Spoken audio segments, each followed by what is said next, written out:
Good morning.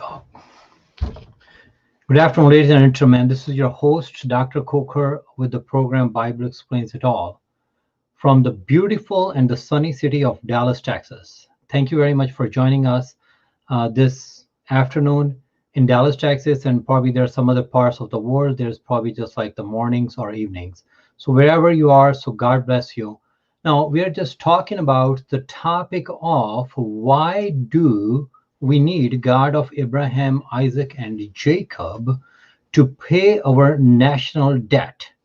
So this is the important topic I believe that no one is talking about, and only on your favorite program, Bible Explains It All, by Dr. Coker, we are talking about, because this is the most important issue that each candidate who runs for the office should be examined on. So I'm just going to show you live our debt clock, and I'm just by looking at the debt clock. So I'm just going to take you to the Bible, and from the Bible, we're just going to see why America is great, and it is great only because of its stance on the biblical values.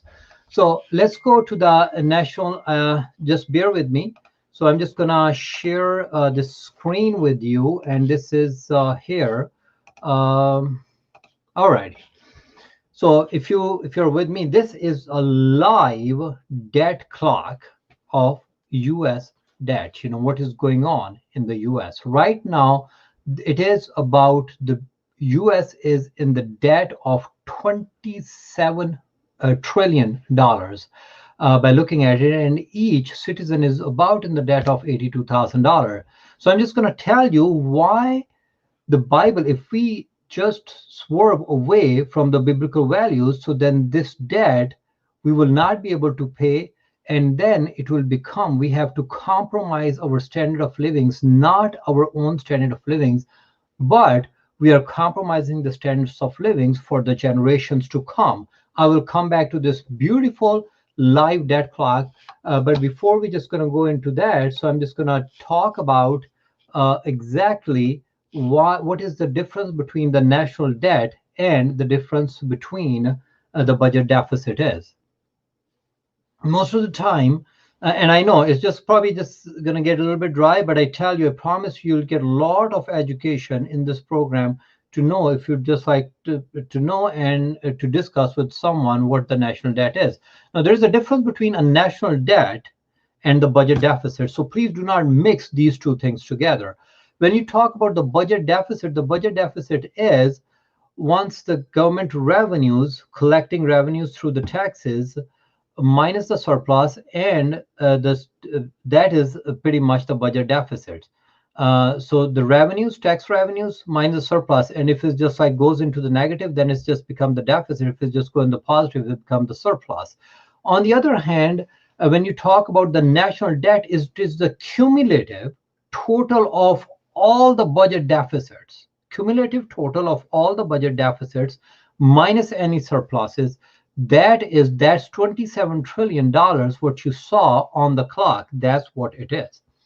Now, what is the national debt? The national debt is owed to the holders of, if you hold the treasury bills, notes, any certificates and bonds, so you're holding the national debt of America. So pretty much that's what it is.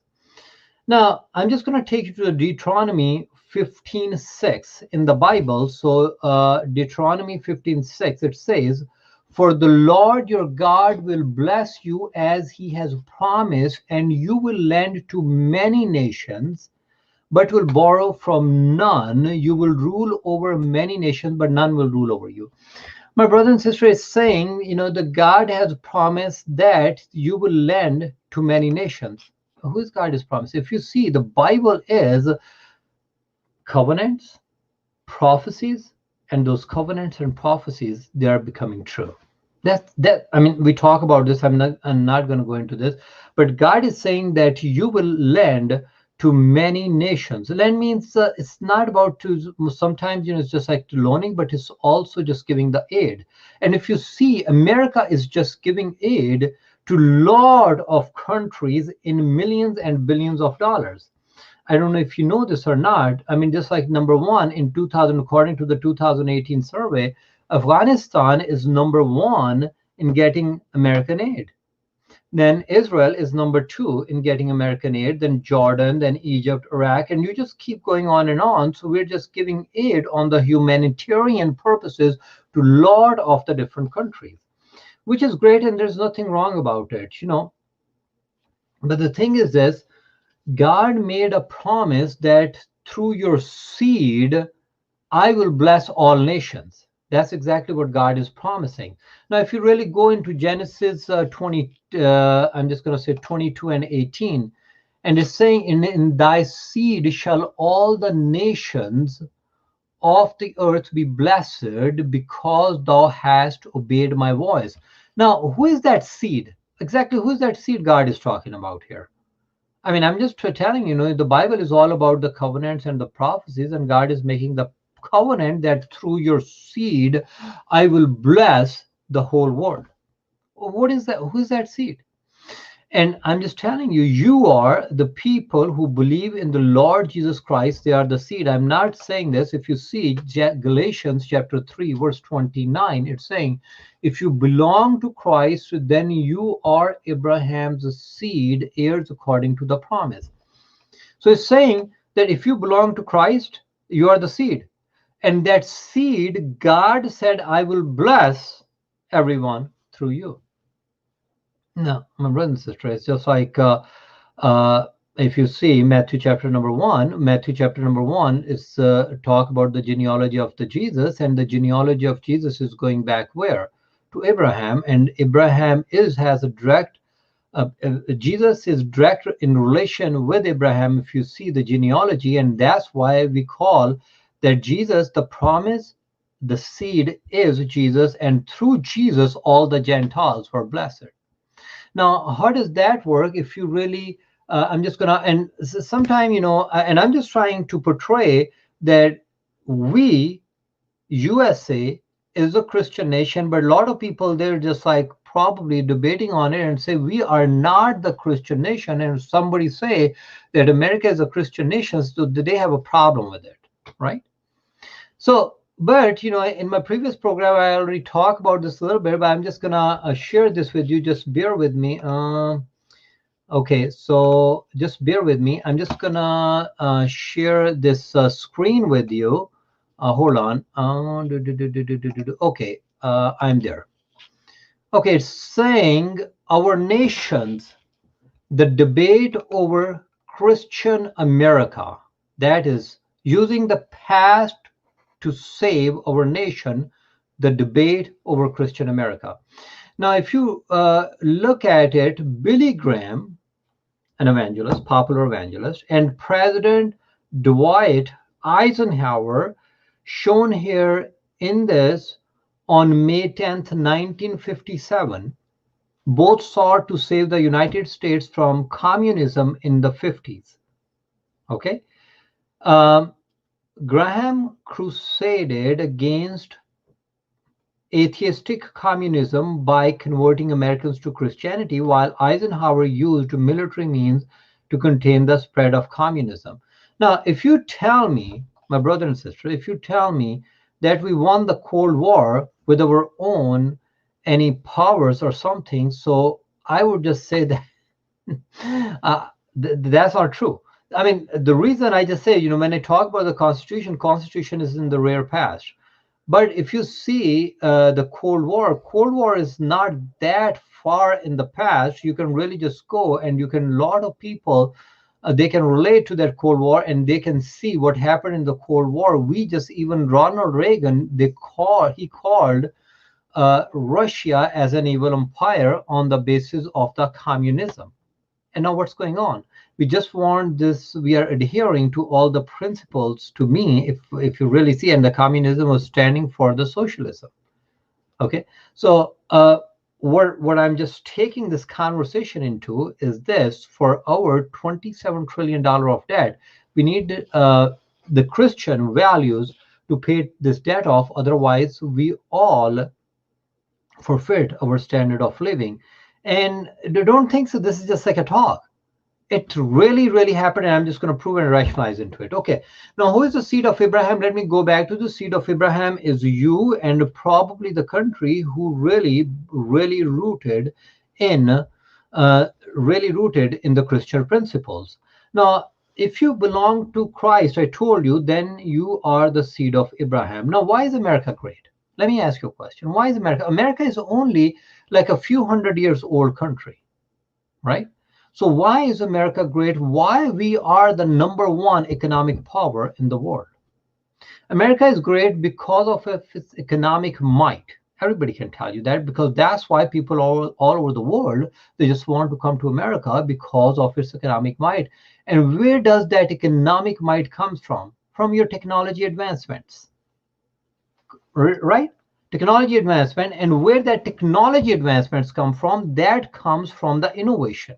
And where that innovation comes from, and that innovation, I believe, it comes from God Himself. And that's how God is making America the blessing for for all over the world. Innovations, what?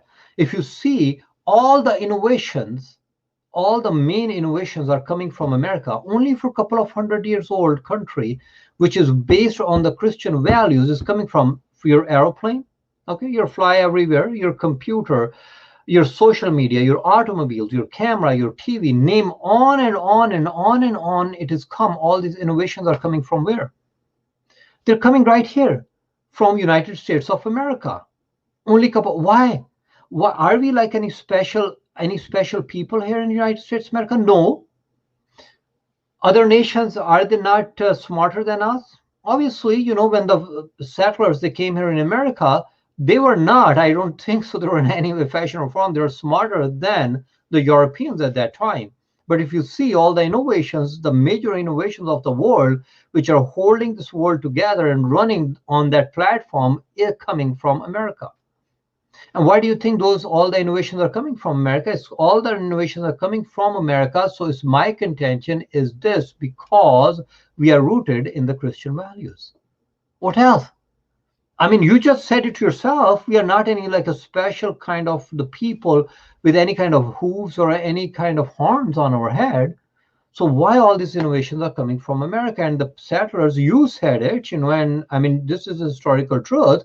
They were not, I mean, there were no way fashion or form were just founded more smarter than those Europeans. So that's why probably they were kicked out of Europe, that they were just like thought to be not as smart people. But when they came here in this land, and this land is just like based on the Christian values and the Christian principles, so that's why America became so great. Now there are two ways, if you're going through the economic stagnations, my brother and sisters, and these leaders, especially in the debates, they need to be asked these questions. And I don't see, I mean, I haven't heard anyone asking those questions to these leaders about the national debt. Have you heard? I mean, I probably missed that, but I mean, if you have heard it, probably I haven't heard it. This is a very fundamental, most question to run your country on. Now, there are two ways, when the economies they go into the stagnation, there are two ways to bring them out of the stagnation. Okay. Or when you're going through the recession, there are two ways that those economies you need to pull them out of those recessions. Number one is this a technical advancements. And I told you all those innovations come from America. And that's why America was just like always be number one superpower, economic superpower also. Okay, so number one is the technical advancements, and number two, the resources. The resources are limited. The resources are land, labor, capital, and entrepreneurability. So that's where all these resources are running into. So land is limited resources. Labor is just like you need well-qualified labor to run the successful country. Land, labor, capital, and the resources. The best thing it is, or I mean, if you see, you just like probably say, the wars, they can bring the economies out of these stagnations, also economic stagnation, right? But the problem is this, the better way to come out of this economic stagnation or recession, if you're going through recession, is the technical advancements. I mean, this is a historical truth. Technical advancements. In 1950s, you see the TV. We invent the TV and just like keep going and on and on. So that's why we are the, and that was no. How did we get here? How did we get here into this higher national debt? Now, do we have to pay off this national debt? Now, the only thing is this, I think we got here because of our spending, which is, and I mean, there are a lot of way. I'm not saying that why we are spending. Let me bring back this new, national debt clock for you guys. And I'm not saying that there is anything wrong in our spending. So I'm just sharing this clock. 27 trillion in debt. So now just stay with me, okay? So 27 trillion in debts, and if you see our we are probably 128% of US GDP. Okay, and if you really look at our competitors, China, it is almost like in the 50% of their GDP of the national debt.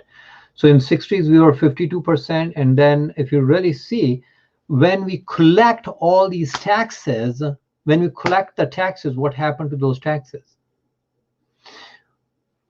We are spending, so we are spending, if you see, our biggest spending is our Medicare and Medicare, Social Security, defense, and then we are paying interest on that debt. So I'm just going to take you, why do you need God for that? Okay, and if we do not have God on our side and the innovation which comes from God, so then we all fall down, and I'm just going to show you why is it. Okay, now if you see, the greatest spending among other spending is interest on the national debt. If that interest is just keep creeping up, so what's going to happen? If that interest you just keep, so you have to cut those expenses from Medicare or Social Security or defense or someplace else. And if you cut those expenses, so what's going to happen? That's, we are just like start getting into the recession. If God is not on our side, we start getting into the recession. And if there's no innovation, so then that will be a problem in itself. Now, I'm just going to take you back to, so we're just going to go back and forth to this clock, but I'm just going to take to you the Christian perspective on the unemployment, and I'm just going to take you to the inflation. So the president, he has two most important jobs. If you really ask any president, it is to keep your unemployment numbers down and to keep inflation in check. To keep unemployment number down, it is, I mean, if the unemployment number goes up, your national debt would go up, and we are all in trouble. And unless you have the new innovations. And the same with, if you see the inflation, if you're spending more, so there are like two policies. I'm sorry if I'm just like two policies, fiscal and monetary policies, we are just running on. Fiscal policy is just like your budget deficit and everything else, but the monetary policy is just like when we control the money into the economy. So if you spend too much money, if you just like spend too much, and like the Keynes economics, so guess what's going to happen? You're going to go into the inflation. I'm talking about the unemployment inflation. Now, what if God take the edge of innovation from America? What if God take that edge of innovation from America? Then what's going to happen? We're going to go into the economic stagnation.